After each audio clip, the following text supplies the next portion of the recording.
wanted to flag the below tweet, and I'm wondering if we can get moving on the process for having it removed ASAP. Boom. What is the tweet? Ask what the tweet is, because for every flagged tweet that I looked into, and I'm curious if I'm wrong on this, and I'm open to being wrong on it, but for the four that I looked into, they were tweets of Hunter's. For the fullness of the record, can you read the, because I've not seen this, can you read the tweet that it's referencing? I don't have the tweet here with me, but the gentleman's point was, tell us, you said oh, no time. He doesn't have it with him, you slimy. Is this still live? Johnson and Grassley, I might add. But also, are you aware that Rudy Giuliani told the New York Times that he did not want anyone to do an analysis of the hard drive until it was published? I was not aware of that exactly, but... Is that true? You don't dispute it? I don't dispute it. And are you aware that one of the New York Post reporters for the Hunter Biden story refused to put his byline on the story? Yes. And are you aware that Fox News called the story, quote, very sketchy, unquote? I'm aware that somebody at Fox News said that, yes. Correct. Brett Baer at Fox News said yes. that. And are you aware that the FBI had nothing to do with Twitter's decision to pause the New York Post story? I am not aware of that. Okay, well, let me read you the testimony from Yoel Roth at the hearing we had on February 8th. Quote, the FBI was quite careful and consistent to request review of the accounts, but not to cross the line into advocating for Twitter to take any particular action. And then Jim Baker said, in response to the chairman's question, when he asked, did you talk to the FBI about the Hunter Biden story? He said, to the best of my recollection, I did not talk to the FBI about the Hunter Biden story before that day. In other testimony, Yoel Roth said that the information that he received from the FBI had nothing to do with the Hunter Biden story. Now, are you aware that there was an analysis of the hard drive that was done by the Washington Post at a later date? My awareness is that multiple media organizations have done analyses and found including CBS, and found that it was indeed, the laptop was authentic and that nothing had been changed on it. So let's just get something clear. The laptop that the FBI had is different than the hard drive that Rudy Giuliani gave to the New York Post. A hard drive, you agree with this, is a copy from a laptop, right? Yes. And you are aware that hard drives can be altered, are you not? Of course. Okay. So are you aware that the Washington Post analysis of the hard drive showed that it had been altered? Really? I haven't heard that, but I'm also saying CBS verified, Politico, and other media organizations have verified. I mean, but we're not talking about really we're not talking about authenticity. We're not talking about authenticity. We're talking about whether it's been altered. Yeah. Okay. There's no question. There's some material on the hard drive that is authentic and accurate. But are you aware that there's some material that is not? My understanding is that there are copies of the hard drive that have been tampered with, and that media organizations, including CBS, have verified that the laptop in question was not tampered with. I don't know what the laptop in question, but let's move on, because you said in your Twitter files, am I correct, that every single fact in the New York Post story was accurate? Yes. Okay. Do you recall that the first paragraph of that Post story said that then Vice President Joe Biden pressured Ukraine to fire its prosecutor general because he was investigating Burisma, where Hunter Biden was on the board? Yes. Okay. I have here, which I'd like to enter into the record, the Trump-Ukraine impeachment inquiry report, 300 pages by the House Intelligence Committee. Did you review this report before you said that every fact in the story was accurate? Without objection, the material be entered in the record. Did I read that before I read the Twitter files? No. Okay. Aware of its If content. you read this, you would have known that every single State Department and Trump administration expert on Ukraine said that Vice President Joe Biden, in concert with the European Union and the IMF, was executing official U.S. policy by encouraging Ukraine to fire the prosecutor general because he was not prosecuting corruption and was not prosecuting companies like Burisma. That's true. That story, notwithstanding your allegations, was false. And I yield back. Gentleman yields back. Now recognize the chair now recognizes the gentleman from. That's the point that I made to Rob. This guy's a Destiny GG viewer. But we are here focused on a weaponized government, a whole of government approach that has been turned against the American people. And while Rudy Giuliani may have been running around with the laptop in 2020, what is an indisputable fact is that the FBI had the laptop in 2019. And it appears that the last round of questioning misses the boat, that it's true. The information is authentic. The pictures, the videos, the emails, there hasn't been a single allegation that there is a single doctored email. Unlike what we saw before the FISA courts, where the FBI itself was doctoring emails to try to smear President Trump. But I Hold on. Was that true in the FISA courts? To get the FISA warrants, was the FBI doctoring emails? Has that ever been proven? I didn't even know that was an allegation that was made. Can somebody elaborate on that? What is a conservative talk on that?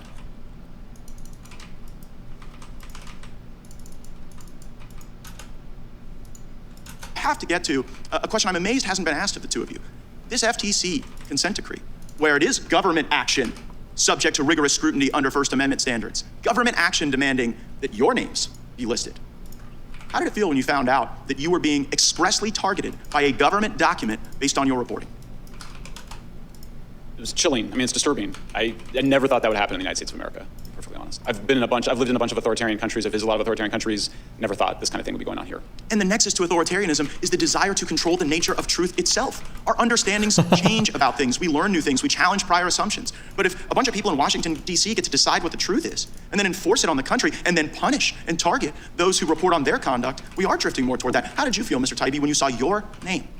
I was upset, Chilled. obviously. I got chills.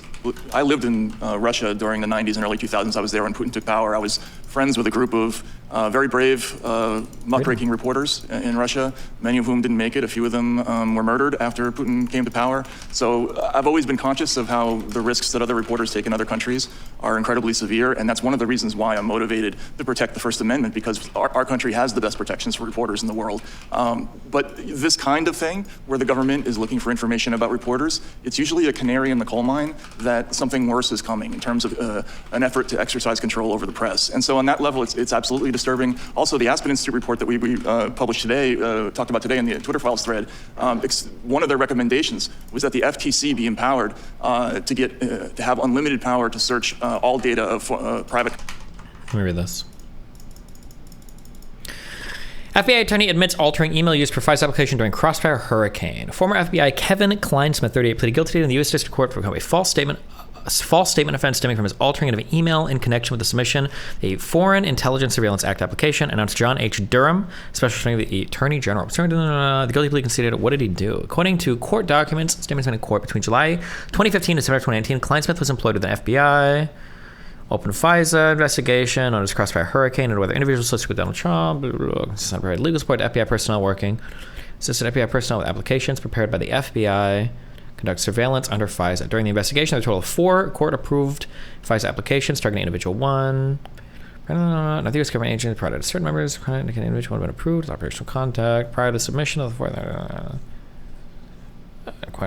Which one had ever been a source for the OGA on June 2nd. Kleinsmith sent an email to a liaison at the OGA liaison seeking clarifications about the individual was an OGA source in the OGA. One of you emailed to Kleinsmith on July 2nd, altered the email received from the email by adding the words "not a source," and then forwarded the email to the FBI SSA. Relying on the altered email, the SSA signed and submitted the 4th FISA application. Oof, not good. Fuck this dude. Kleinsmith pleaded guilty to 1 count of making a false statement within both the jurisdiction of the executive branch and judicial branch of the U.S. government. An offense that carries a maximum term of imprisonment of 5 years and a fine of up to $250,000. Scheduled sentencing for December 10th, 2020. What was I wonder what, more specifically, what he lied about here. Destiny Dono. Wait, what happened? Any chance you can move camera to not cover resources? Do you care that much about this game?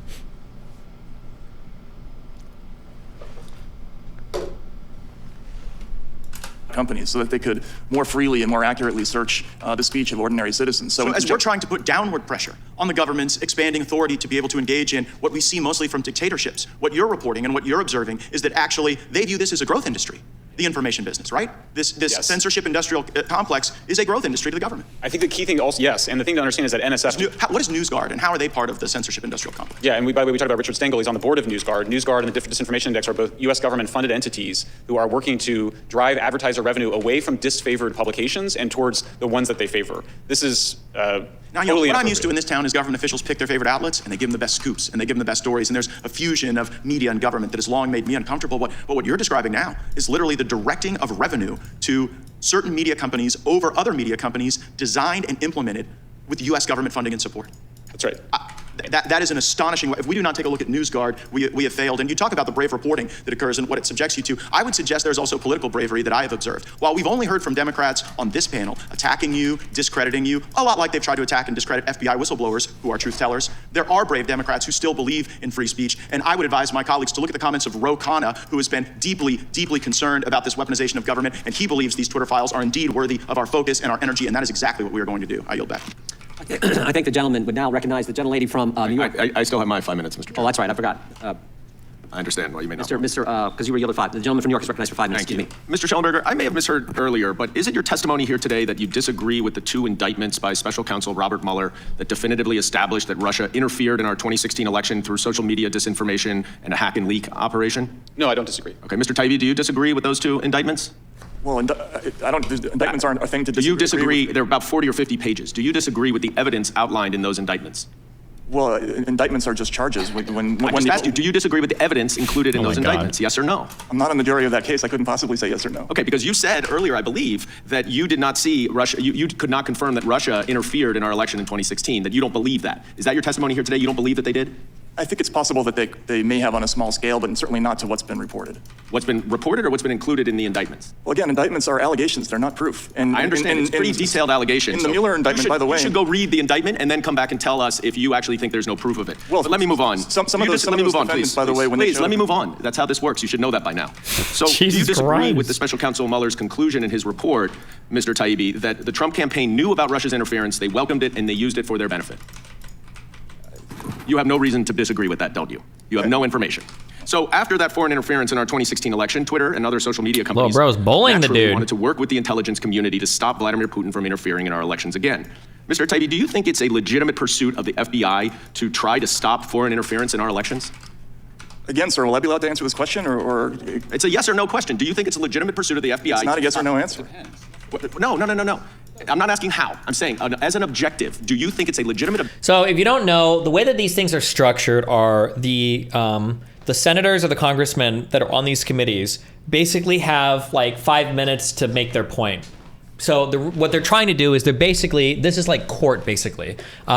When you're in court and you're asking a witness a question, you're not actually asking them a question. You're trying to enter things into the record, right? You already know the answer to the question you're going to ask before you ask the question in court. You're not ever being surprised in a courtroom.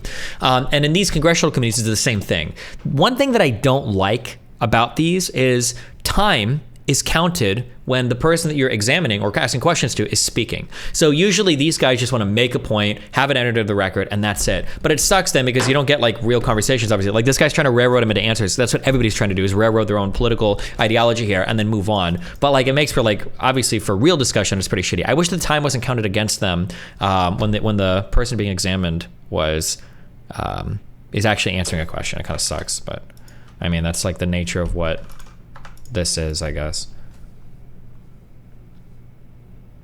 That's why they get so mad when they're like, oh, this is like a more complicated thing.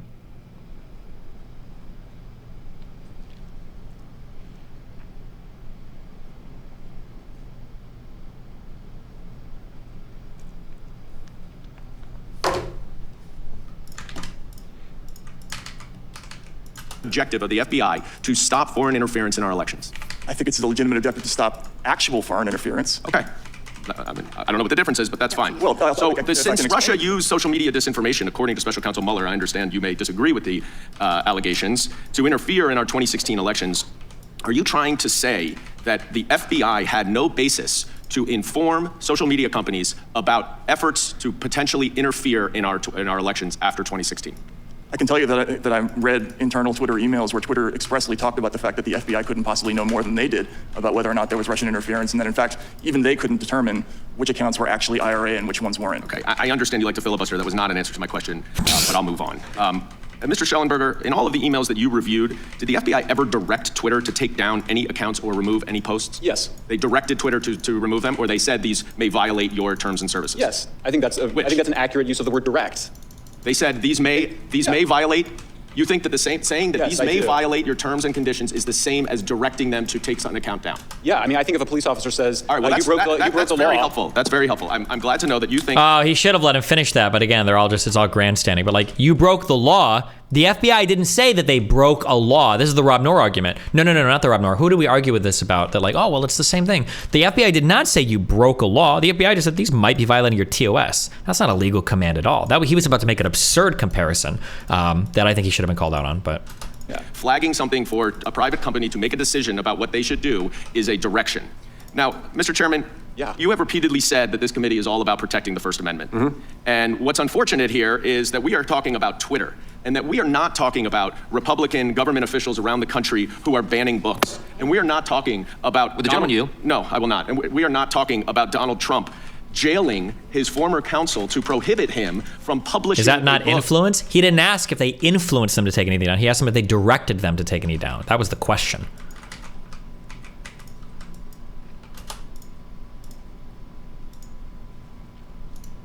That the president did not want. The former president literally jailed his enemy. And we're here talking about Twitter. Twitter. And even Wait, the former president jailed his enemy in reference to Donald Trump? Did Donald Trump put somebody in jail that he didn't like? Can somebody tell me what he was referring to there? Hold on.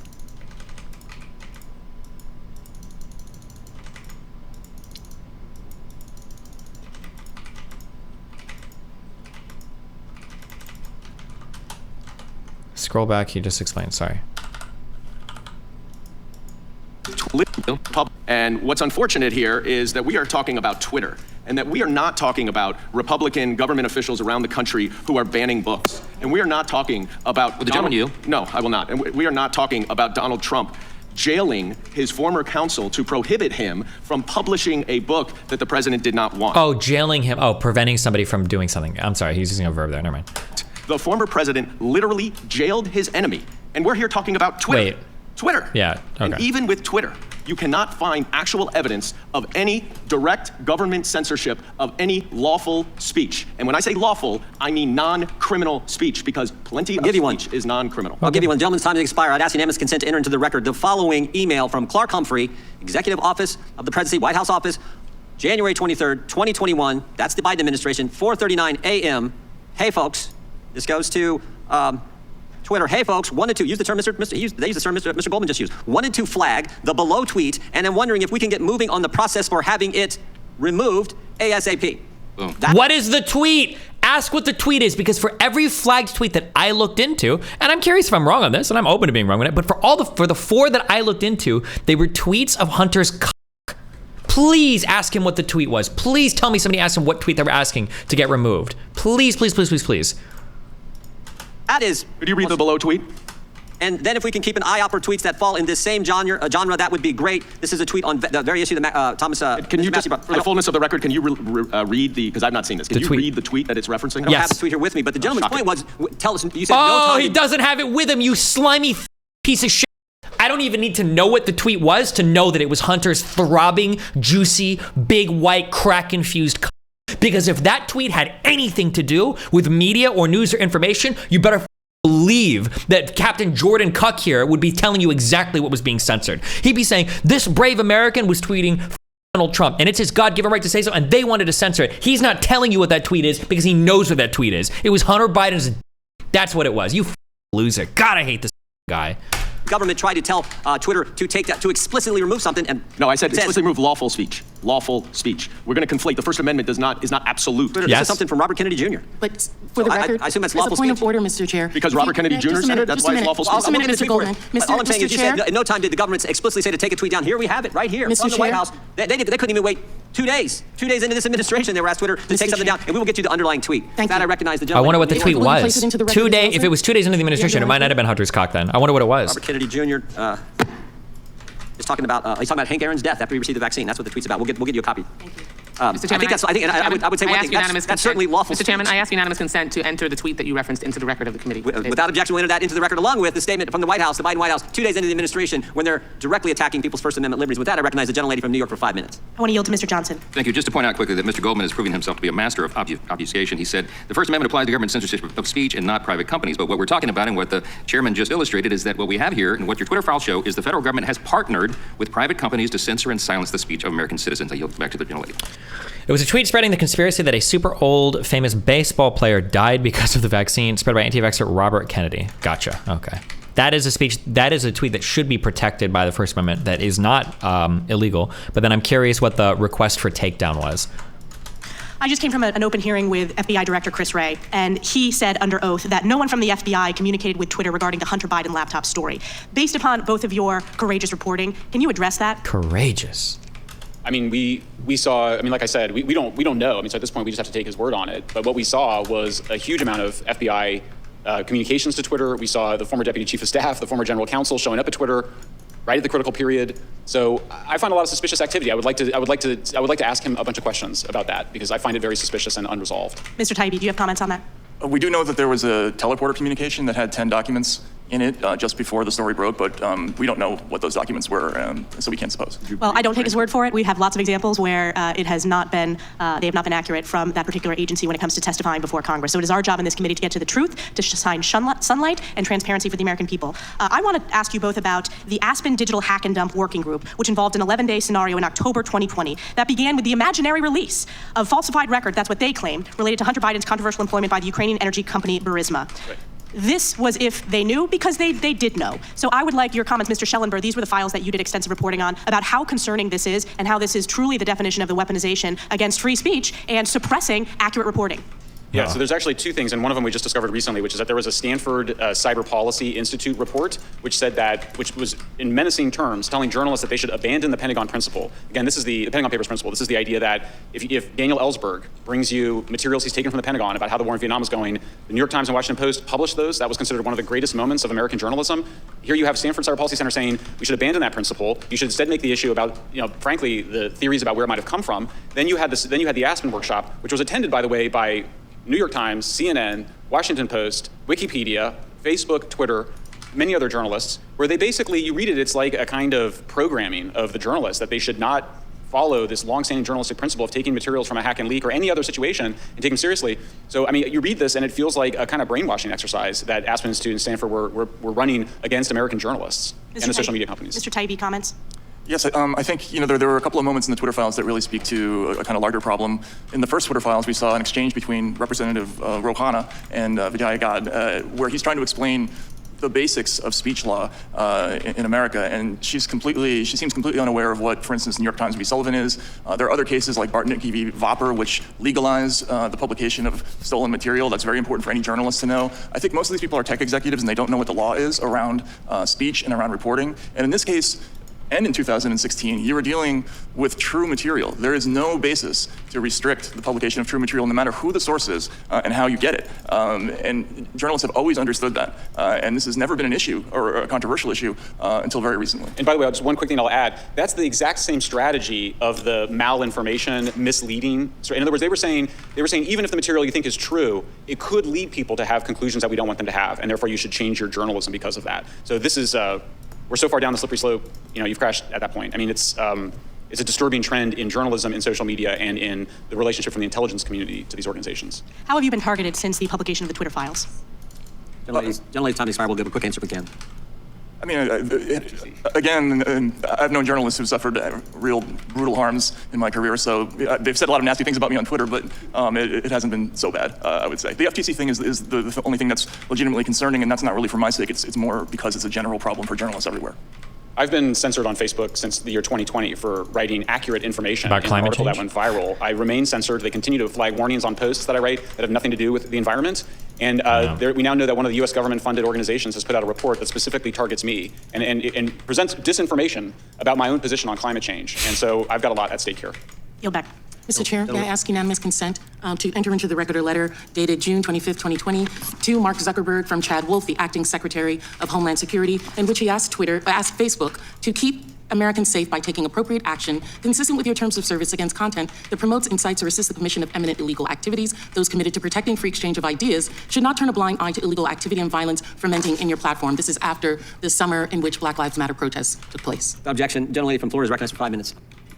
Thank you, Mr. Chairman. Thank you to our witnesses for appearing here today. I know it doesn't feel exactly warm and fuzzy, but believe me, I think what you guys are doing is very important. We're here to discuss the weaponization of government, and I want to follow up on my colleague, Representative Massey's comments on the CDC. Up on the screen, you can see an email from October of 2020. This is from then NIH Director Francis Collins to Dr. Anthony Fauci. It goes on in to say this proposal, talking about the Great Barrington Declaration, is from 3 fringe epidemiologists who met with the secretary, and it seems to be getting a lot of attention, even a co-signature from a Nobel Prize winner.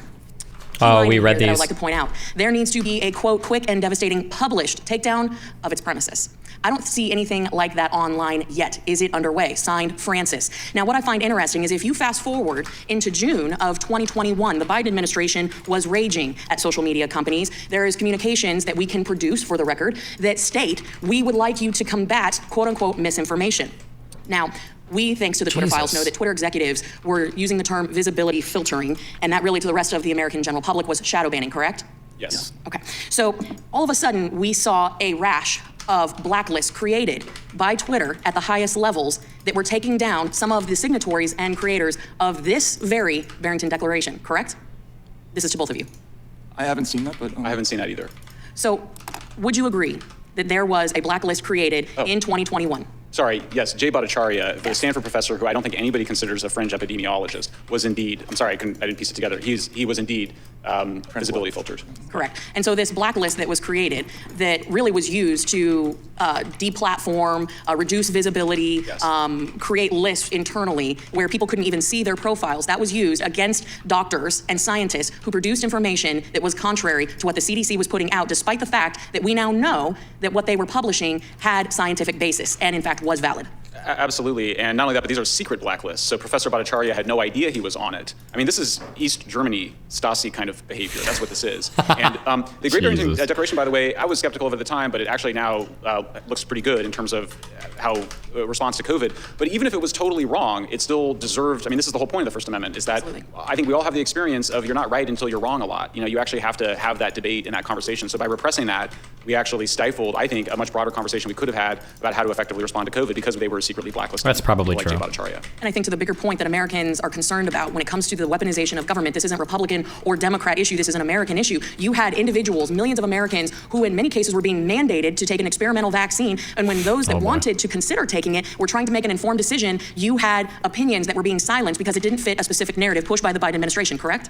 Absolutely correct, and that's why we use the language of disfavored ideas and disfavored people, because it doesn't fall neatly among left and right lines. If there's anything going on here, it tends to be more of a disproportionate blacklisting of more populist voices, Populist, or just ideas that we would anti-establishment, consider slightly outside of the Overton window, the mainstream opinion at the time. But the Overton window moves, and so the idea that you're just going to narrow the entire what's acceptable on social media to what is mainstream at the time would basically freeze us and not allow the society to progress and for knowledge to grow and for the democracy to function. With the 14 seconds that I have left, Mr. Taibbi, if you'd like to weigh in on any of this that we have talked about and why this is a direct threat to Americans today, I would appreciate it. Just quickly, again, we yesterday discovered this email talking about the suppression of people telling their own stories of true vaccine side effects. So these are people who are telling about their own experiences, things that happen to them that are true, and they're being suppressed because what anti-disinformation does is the opposite of what the press does. They are aiming for what the narrative is, and they already know in advance what they're looking for, whereas a journalist goes into a story, does not know what the truth is. We often find that the thing we expect to find turns out to be completely different. They know in advance what they're looking for, and that's why this— So something that I've had a few journalist friends tell me, don't know if it's right or wrong, but what he just said there is unfortunately almost exactly the opposite of what oftentimes can happen with journalists. And it's one of the reasons why editors are so important, is that what actually happens is journalists will oftentimes think there's a story and they go into something looking for information about that story, and then they tend to look for things that support their point of view. And if they find things that massively reject it, they kind of want to ignore it because they've already invested so much time, energy, and effort into publishing or getting a certain story that it kind of like it can lead them down the road. This is why editors are so important, or master editors, or I think, or editor-in-chiefs, I don't know, but like editors above the journals are so important to check for stuff like this. This is so dangerous. My time has expired. I yield back. Thank you, too.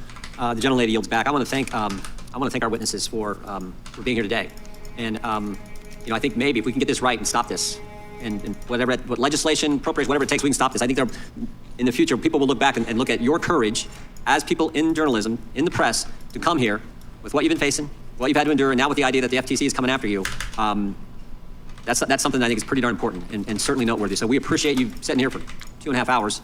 Taking the questions you did, but giving so much valuable information to this committee, who is certainly on our side, committed to protecting the First Amendment and people's right to speak. So that concludes today's hearing. Again, we thank you both for being here. Without objection, all members will have 5 legislative days to submit additional written questions for the witnesses or additional materials for the record. Without objection, the hearing is adjourned. Thank you, sir.